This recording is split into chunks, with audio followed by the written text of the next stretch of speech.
Welcome to Coffee and Conversations for the month of January 2023. We're so glad you're here to join us today. We are very fortunate today to have our new Chief Financial and Operating Officer, Laurie Ohmann, joining us to share her perspective as she finishes up her first couple months here. Laurie comes to YWCA Minneapolis after 8 years at Catholic Charities of St. Paul in Minneapolis, where she most recently served as the organization's Chief Operating Officer. In that capacity, Laurie provided tremendous strategic leadership and direction for program services, which supported over 23,000 people annually in the Twin Cities area. This included services in housing and homelessness, aging and disability, and children and family services. She also supported the agency's administrative functions, finance and accounting, legal, HR, IT, all of the things. And during her tenure, Laurie oversaw significant expansion in services to those experiencing homelessness in St. Paul at the Dorothy Day Place complex, and in Minneapolis at the combined affordable housing and administration services complex called Endeavors, which is now right across the street from Elliott Park. In addition to expanding countless services to provide for older adults and those with disabilities throughout the community. Before joining Catholic Charities, Laurie was a chief executive officer of the Public Strategies Group, which was a consulting firm that focused on assisting public sector agencies across the country to improve their results and make sure that they were providing for their key users and taxpayers. Prior to her 20 years with her consulting firm, she served as executive director of the Minnesota Center for Crime Victim Services at the Minnesota Department of Public Safety, and developed single-family housing with the Powderhorn Community Council. And she managed the Salvation Army Booth Brown Shelter for families experiencing homelessness in St. Paul. Laurie has her master's in planning from the University of Minnesota Humphrey School of Public Affairs, and I will say on a personal note, she and I worked together at Catholic Charities, and we are so fortunate to have her. So welcome, Laurie. We would love for you to share a little bit about your reflections for your first few months here at YWCA Minneapolis. Yeah, thank you very much, Haley. Can you hear me okay? Great. It's a little humbling to hear that read back to you, and it also makes you feel old. But thank you again for that introduction. As I was preparing for today's conversation, I was thinking back to some of those years together with you at Catholic Charities, especially, about this time in January of 2020. And I think for many of us, it's a time that we don't really want to think back on or dwell on too much. It was those first few months before we had our first confirmed positive COVID case here in Minnesota. And I remember at the time, as the chief operating officer at Catholic Charities, being in wonder and just thinking about all the questions that were popping up everywhere. I mean, not only for us and the operational impact, but questions everywhere for everybody about how to even imagine what was coming our way. And I think back to that time period, and was just reflecting on how different it is from weather forecasting, since we're all weather geeks in Minnesota. We know exactly when the snow is going to start tonight and what our commute is going to be like.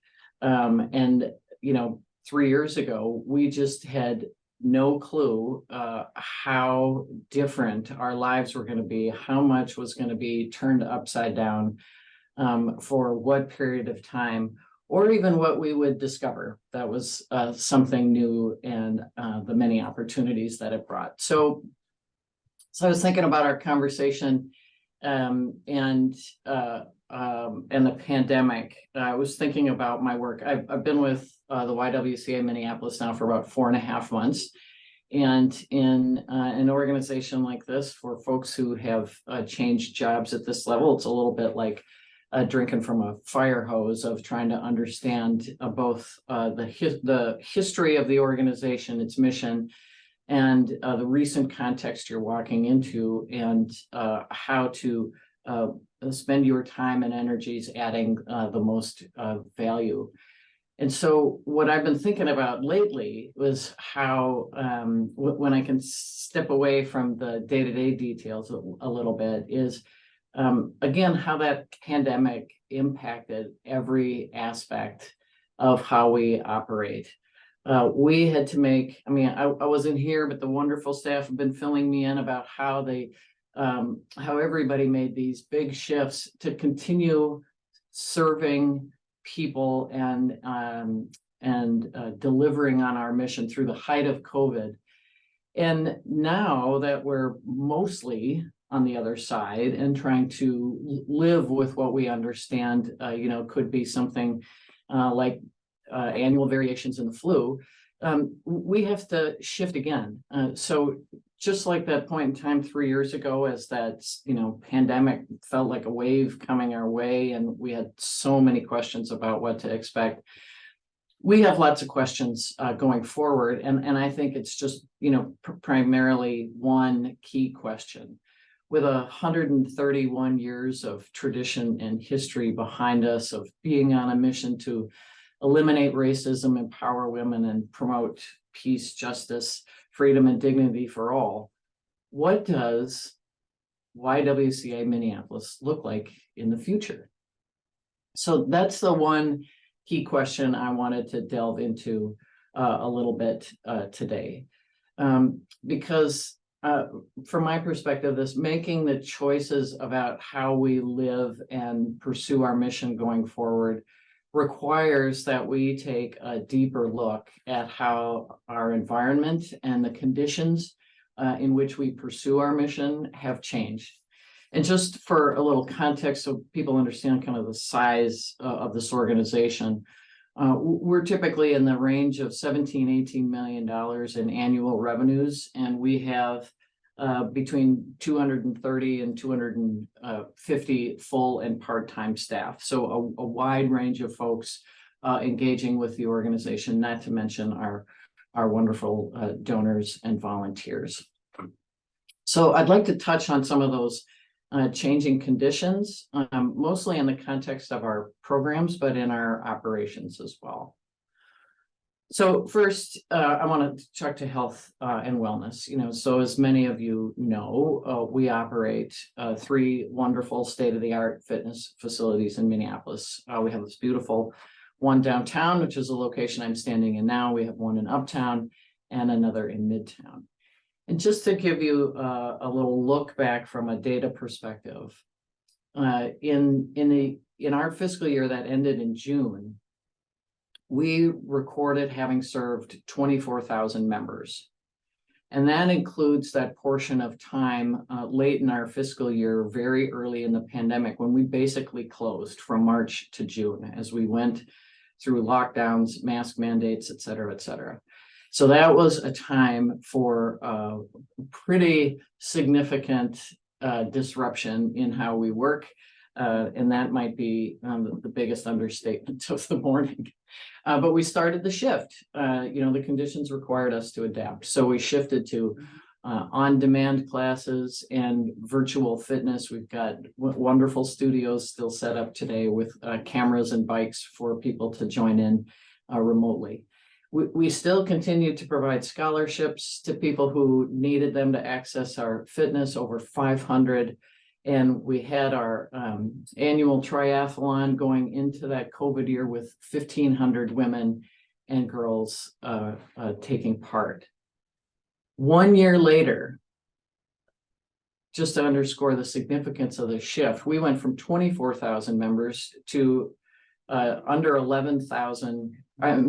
12,000 members. We're still providing nearly as many scholarships, but we had, again, shifting how we did our work to small group clinics and virtual formats. Even the triathlon had to make a major change. We couldn't host it. We couldn't roll it out. So we went virtual.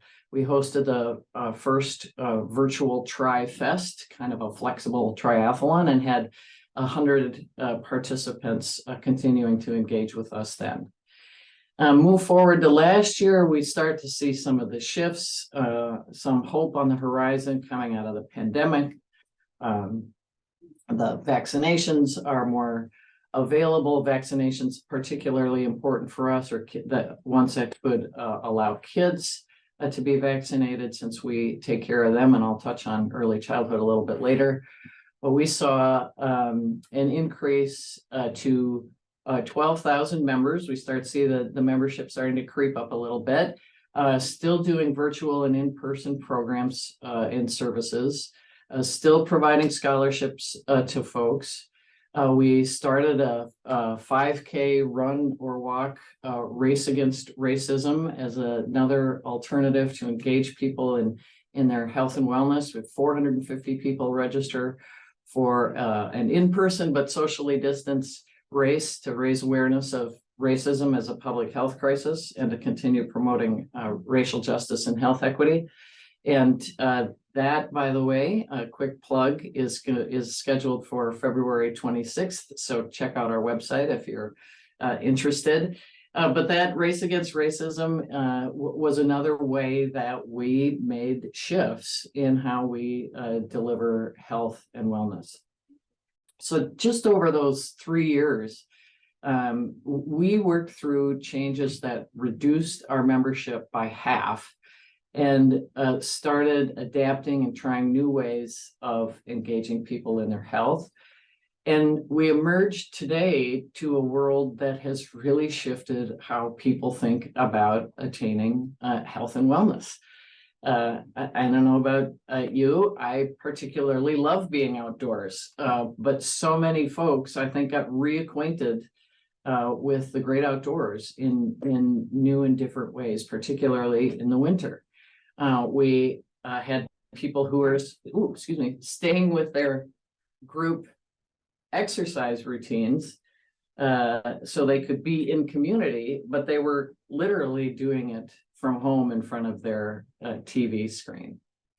So in amidst those kinds of conditions, we have our downtown center, and the city of Minneapolis, much like many other cities across the country, workers shifted how they work, changed their commute, changed their patterns to go from in office to fully remote or hybrid. And today, our office occupancy in Minneapolis sits at about 62%, with all the folks working those hybrid schedules. And these are the same people that would just walk down the block before or after work or on their lunch hour to get in a good workout and engage in their health and wellness as part of their normal day. So all of those things have changed, but one thing that has remained pretty constant from before, into, and after the pandemic is that Minnesota still sees significant variations in healthcare quality and outcomes by race, ethnicity, language, and country of origin. And on top of this, we know that the pandemic has hit communities of color particularly hard. So in light of all of these changing conditions with how we used to operate, what I talk about with staff is we can't really look backwards to think about how do we recapture and operate the way we used to do. The real question is, how do we use these wonderful assets, these state-of-the-art facilities, and our nimble, flexible, skilled staff to really rethink how we tackle health disparities in our community? What are those next innovations in addressing wellness, and how can we best focus on reducing health disparities and provide an opportunity in the marketplace that you may not get from those from your apartment building that might have an extra treadmill or bike on the lower level of your building, or from other health and wellness centers. So to me, that is a key strategic question for us as we go forward. If I switch from health and wellness to early childhood, we see slightly different conditions present. So the YWCA Minneapolis operates 5 child care centers. We have 2 inside of our facility locations, one here in downtown and one at Midtown. And then we operate 3 satellites, one at Abbott Northwestern Hospital in South Minneapolis, one downtown St. Paul at Ecolab's headquarters, and another at the Hubs Center of St. Paul Public School building. And across those 5 centers, we're licensed to care for just over 500 youth. So pre-pandemic, we supported over 720 young kids. So I said we're licensed for 500, but as we know, families make changes during the year, so kids come and go, and we had more than 720 kids. We were working through the variations of what COVID was offering us. We had closures, reopens, classroom closures, classroom reopens. And we're also trying to meet the support needs of those essential workers and providing childcare for them because they, as our childcare workers, didn't have a choice about whether they could not be on the front line. So this was the time where, no vaccines were available really to anyone. And we still maintained operations, and our kids, outcomes that year were that 91% of our kids were kindergarten ready for social emotional development. Going into the second year of the pandemic, we dropped a bit in enrollment. As I noted earlier, the changing workforce patterns with remote and hybrid and questions that parents had about how safe is it for our kids to be in group settings. We continued to deal with COVID closures. 87% of our kids that year were kindergarten ready. And we also were providing a workforce development program. We have a specific program that's focused on helping adults train for and receive their Child Development Associate certificate. It's a wonderful program to help provide training and bring people into the childcare workforce. And that's possible in both in-person and in remote ways. So we were able to keep that program moving and really helping to empower those folks on their economic and self-sufficiency journey. 80% of the people in our workforce development program for childcare identify as people of color. So very strong mission fit for us. Going into last year, we started to see enrollment coming back. I noted that we had been at about 700 pre-pandemic. We're closing in on 500 last year. Kindergarten readiness is back up again at 93%. We graduated 117 people from the Workforce Development Child Development Associate Certificate Program. And all of those graduates are coming from low-income households, so building the capacity for their opportunity to earn income. And part of the work we did that year, because we could do that training remotely, was to expand people who could participate. And so we had more folks from greater Minnesota in the program, where the availability of childcare is even less than in the metro. And 75% of those folks participating identified as people of color. So most of them, as we understand that, those cohorts of trainees, most of them are working to enter the workforce for the first time or re-enter with a higher skill, and many are single mothers. So again, a very strong mission fit with our organization, especially that combination of delivering childcare and training the childcare workforce. well, we know, I have 3 kids, and ironically, last night, as I was preparing my notes, my husband was doing one of his going through a pile of stuff and deciding whether stuff stays or go, and he found an old check register. I know there are some people who still don't know what a check register is, but he found a check register that identified how much we were paying in childcare when our kids were young. My youngest is a senior in college, so this was quite some time ago, and it was rather eye-opening to think about what we paid then, and it has certainly not gotten any cheaper for parents and families. Childcare is a very expensive proposition. I love the fact that all the research suggests that it's a very worthy investment. And we're really grateful for all the support that our families get from donors and our publicly funded scholarships, so we can take care of their children while they pursue employment. Roughly 60 to 65% of the families who get childcare for us are low income, and so it's particularly valuable that we remain able to provide this service. And I gotta say, when I was at Catholic Charities during the pandemic, there were kind of 2 groups of people that really stood out for me as my heroes in particular. One were the folks who were coming to serve people in our homeless shelters.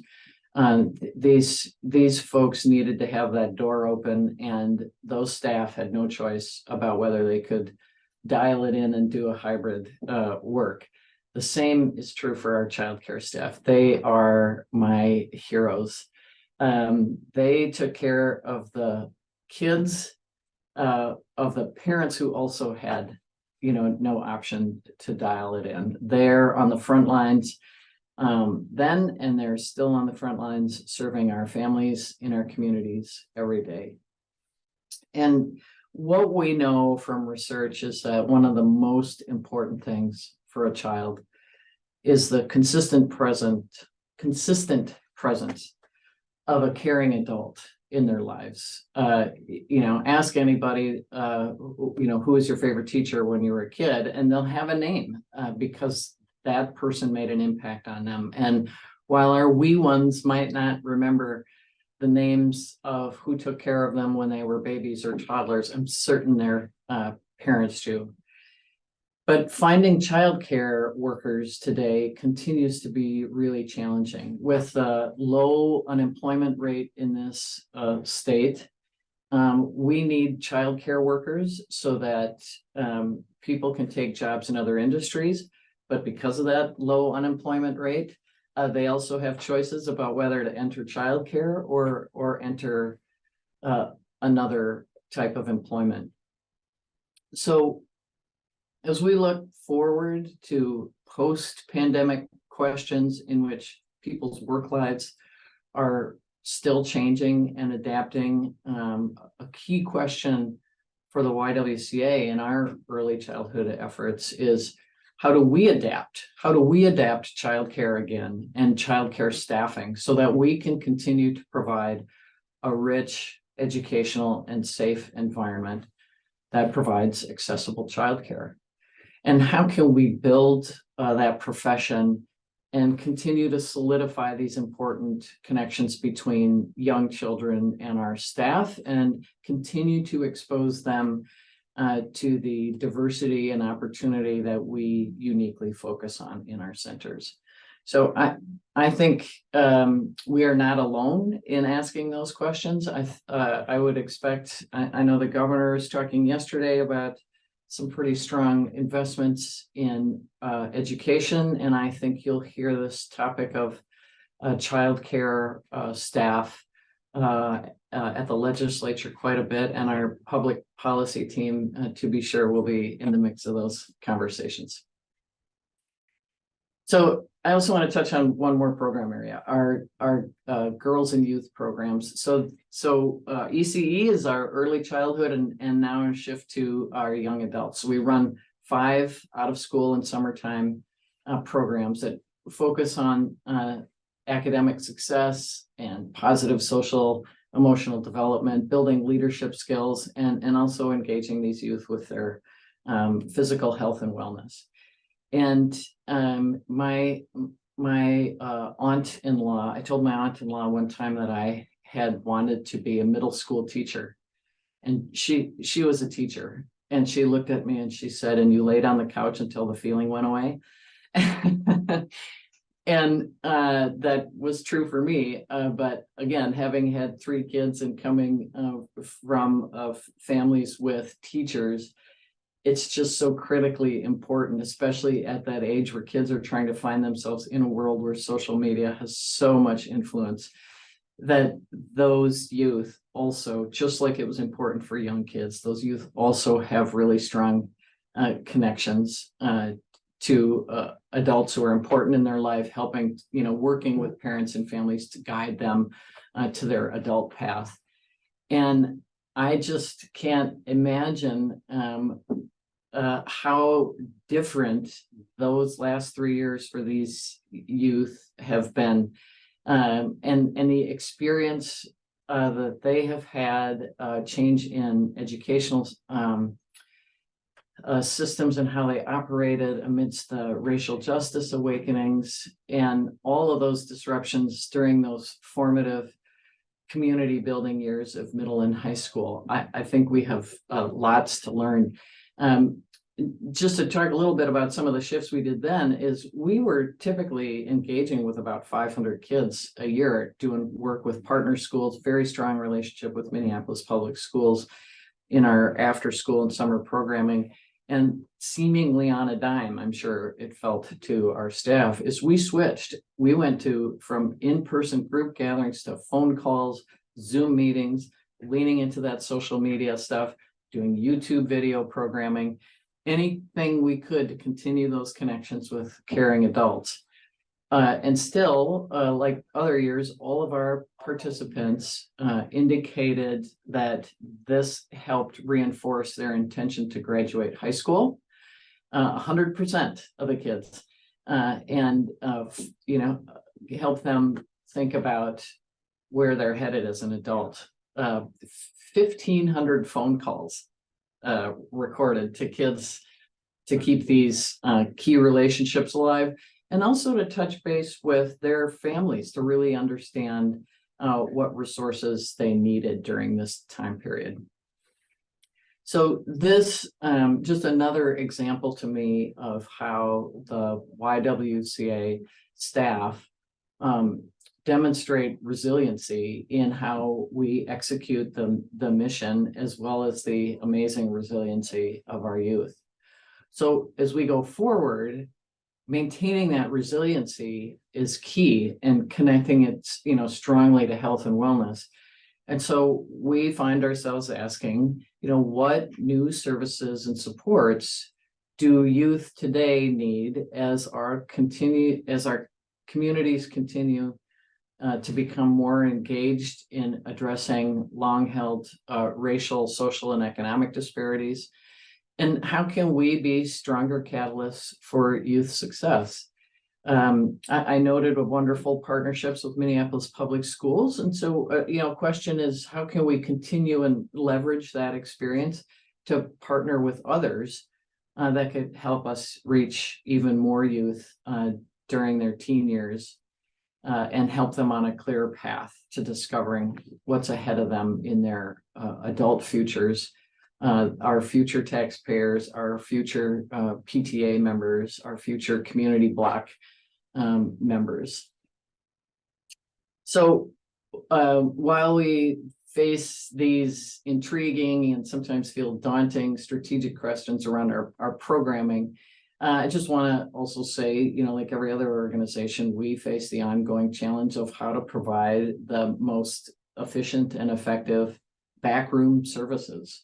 My philosophy has been, we aren't in IT, HR, accounting, finance, we aren't doing those things for the fun of it. We're doing it to support the mission. And so we have to be aligned and have to deliver value to help make that programming as successful as possible and as easy to execute. Yeah, one of my dear friends always used to say to me and others about this sector, nonprofit is a tax status. It's not a business strategy.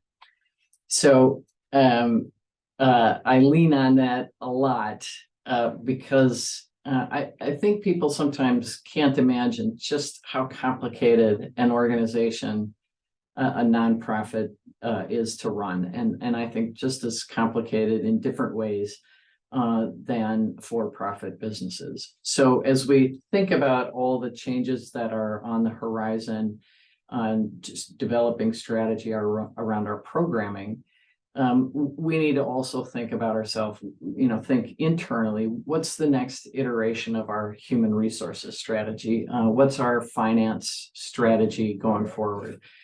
How do we get greater value from our IT functions and services and continue to reflect and pore over how do those supports and services really line up best to help in a changing environment? So as I said at the beginning, we're looking forward to continuing our 131-year tradition of being on a mission to eliminate racism, empower women, and promote peace and justice in the community. And doing that, to me means we have to continue to be as resilient and as thoughtful and strategic as we have been through the pandemic, and courageous as well in facing those and the many strategic questions that will help us refine the next version of YWCA Minneapolis. Thank you so much, Laurie, for taking the time to give us kind of a quick overview of all the different departments. And I know being both the chief financial and operating officer, you've got a lot on your plate that you're constantly dealing with. And I especially love the quote that you mentioned from your dear friend there about nonprofit being a tax status and not a business plan. I know it can be really easy to kind of lose sight of that when you're trying to do really great work, to also understand you got to figure out how to keep the lights on, how to cut costs, make dollars be efficient. Like you said, there's a lot of back end stuff that goes into supporting that mission. Right. The best thing about nonprofits for me has been that people enter the organization with that commitment to mission. Mm-hmm.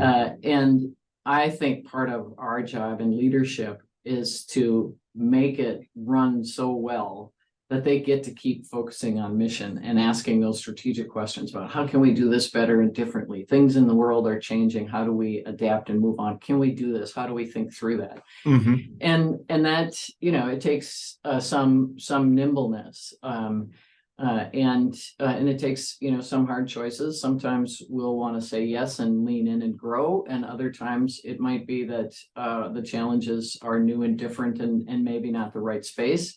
Mm-hmm. But that's part of the what I think of as the backroom support that is provided for the agency as a whole. And is that especially, you mentioned the importance of that nimbleness, and I think that has been all the more exacerbated, like you mentioned, by the last couple of years and all the kind of external forces that COVID has imparted upon business practices and nonprofit work. Is that something that's especially hard, though, in an organization like the YWCA? Because, you just mentioned all these different departments that in some ways are doing similar work and working together, but you're also talking about very different fields at the same time with a lot of different moving pieces as well.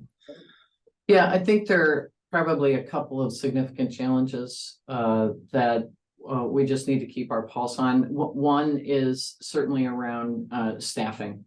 I think about organizations that are no longer with us after the pandemic, whatever sector they're in, and the number of people that left the workforce permanently. So, we, like I'm assuming many of them, are now missing some of that history and tradition that they had walking around the halls, with them, and the kinds of things that aren't ever codified. I mean, you don't ever find a standard operating procedure that has kind of that flair that came from the last Chandler, Yeah, helped you understand how it worked. So I think the keeping the history of the systems and why we do it the way we do it alive is a challenge in the interim, and it's something to be thinking about to lessen the impact of that historical loss.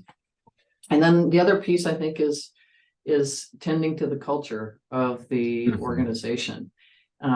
We have programs that have mission fit, but as you noted, they're quite different one from the other. And so how do we use the mission, talk about the mission, engage people in the mission to strengthen what brought them to the organization in the first place?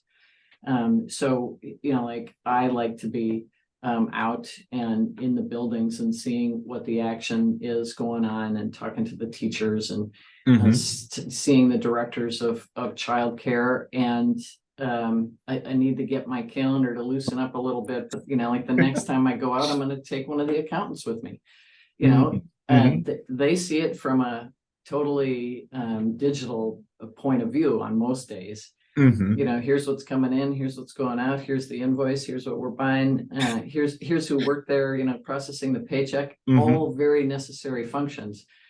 But I think it'd be fun to just go out and read a book with the kids in one of the centers with one of the accountants or one of the IT people, or come with me, Chandler. I know you get out. Yeah. Hey, I love going out to any of the centers, so I'm always happy to go. Yeah, but making those connections to across, I think, strengthens the culture, and it offers that sort of silent drumbeat of reinforcement, a little bit of the heartbeat of the organization wherever you go. Yeah, and I really like the point that you mentioned there about on one hand, you're kind of losing the institutional knowledge of the people that you had before, but on the other hand, you're also bringing in new perspectives, and you're getting new ideas and people that are coming in, like you said, with your background with Catholic Charities and having seen a different way of doing things and being able to kind of bring in those nuances as well. Kind of coming off of that, bringing these new ideas, what do you see as somebody that's a little newer to the organization, has already had the opportunity to kind of get thrown into the deep end of overseeing all these different programs? Where do you see some of those opportunities that, as the YWCA continues to come out of the pandemic and continues to move forward as an organization, that we could expand some of this programming in the community? Or where do you see some of those sort of areas that we can maybe ramp up or continue to grow and expand our services? Yeah, it's a great question. And I think, as our board and organization lean into some more strategic planning conversations, those will be exactly the conversations that we're having. But I think in the health and wellness specter, of course, there's competition in this marketplace from for-profit providers and others. And I think, we'll need to have some really good conversations about what's the target market for the folks that we want to really engage in questions around building wellness, and not just for a period of time, but really thinking about longevity. Because many of the issues around health disparities are things that result from environmental factors or childhood issues, and so I think we need to kind of have a long-term view of this. And given how the pandemic really had us all thinking about public health, another question of mine is, how do we take a public health lens to our work when we have kind of site-based and equipment heavy assets to use? So I think that'll be a different question for us, is about how do we really start talking about some of those things that impact health equity from a perspective of a fitness, or from the fitness side of the organization. Childcare, I think there are opportunities to grow, and that one's going to really depend on how we grow and support the childcare workforce. Mhm. And with the youth programming, I think, similar question, where are kids falling through the cracks? Where's the Mm. market where Mhm. their path is unclear, where their vision of what they want to do as they move out of those adolescent years? Where are we missing kids? And are they being served? And if not, how can we serve them and partner with organizations that are, catching them, or at least in touch with them? So I Mhm. think there's lots of opportunities for that. And, depending on what we learned, some of that might be in supporting employment. Some of it might be Mhm. around, supporting diversion from other systems. Mhm. There are lots of kids in foster care, and so I think we just need to really understand before we leap into anything is what are the needs, what are the capacities that we could bring, and is there a match where we can leverage our success? Yeah, I really like that. Two of my favorite things about YWCA Minneapolis, since joining the organization, have been one, sort of the holistic aspect that our programs take to sort of addressing systemic issues at their root while also kind of reducing the current impact of those systemic issues. Um, and two, the kind of second part of that being that I really love the way in which we try to kind of ask the community where the need is before we act. And so I really love the thought process behind that as you're talking about how we expand our programs is first figuring out, what does the community need? Because Yeah, first and foremost, that's what we're trying to address. And I yeah, love hearing that from you about sort of that idea of how we would expand our programs. yeah.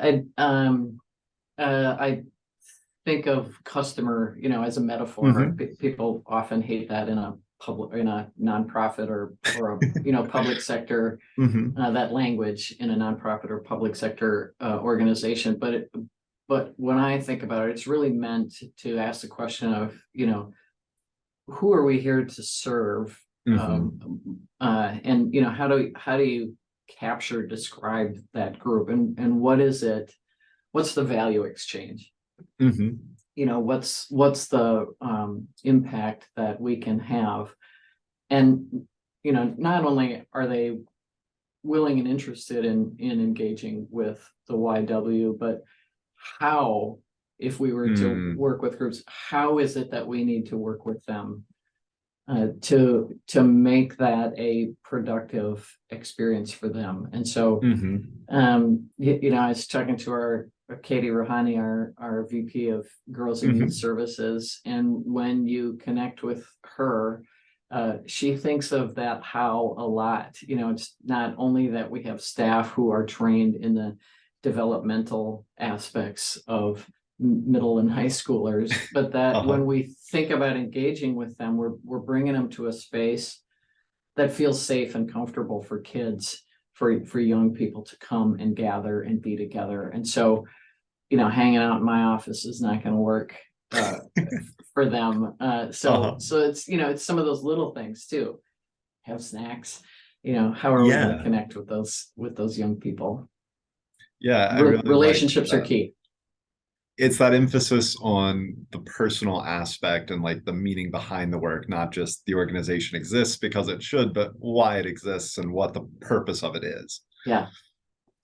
I just have one last question for you, which is one I kind of like to ask everybody that comes on and speaks here at the Coffee and Conversation event. And that is, how can people kind of support you in your work? And especially what I mean by that is, in your position and especially with the business office team, a lot of what you all do is behind the scenes. You're kind of doing the dirty work that makes Katie and all of our other girls and youth staff, as well as our ECE and our racial justice and public policy and our health and wellness staff, able to go out and do their jobs and serve our community. How can people better serve or support you to kind of help you continue to do that work? Because I know that can be a really tough job and you don't often get a lot of acknowledgement from the public about it. But I'm just kind of Yeah. curious if you have anything that comes to mind of Yeah. ways people could support Sure. you. Well, a couple in particular. One is you know, every nonprofit organization needs good, dedicated board members. Mm, And, you know, we have a board, and people serve periods, you know, terms, and they roll off the mhm. board and come on. And that's a great way for us to get additional perspective from people who are in the community and may have some additional talents that they can lend the organization, whether it's finance and marketing. But you know, it's great for me to just be able to pick up the phone and call a board member and chat about something that we're working on and get their insight. You know, if you can make the commitment to Mhm. being a board member, which we, you know, believe means you need to, you know, spend a little time on that learning curve and understand the history Mhm. and the mission and what we do.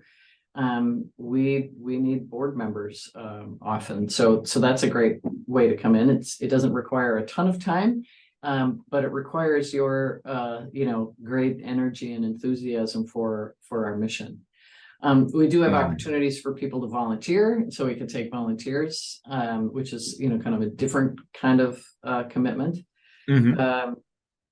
You know, but a different way to bring, you know, some extra hands, time, energy, infuse us with some ideas and questions.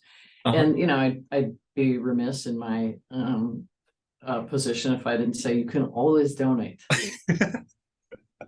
Those are definitely some of my favorite words in my position as well. Yeah, you know, like every nonprofit needs additional support, and you know, I think it's incumbent on the nonprofits to earn it, and we greatly appreciate it when it's conveyed to us, whether it's in your time or financially. Well, I love that. And I love everything you've had to say today about kind of that holistic view of the organization. And also, I think it's great to hear, especially from you, about sort of some of the conversations that have taken place in the direction that the Y is kind of starting to look at. You know, as we are coming out and we're trying to kind of come with this new vision and leadership under Shelley now having been here for a little over a year. So it's really great to see all these kind of leadership positions getting filled and things really coming together for the future. Yeah. So thank you so much for taking the time to join us this morning. And for anyone who's watching the recording, thank you so much for taking the time to listen along and hear what Laurie had to say today. And we hope that you'll reach out and get involved if you'd like to help us support the community. Great. Thank Have you, a great Chandler. day. Bye. Bye-bye.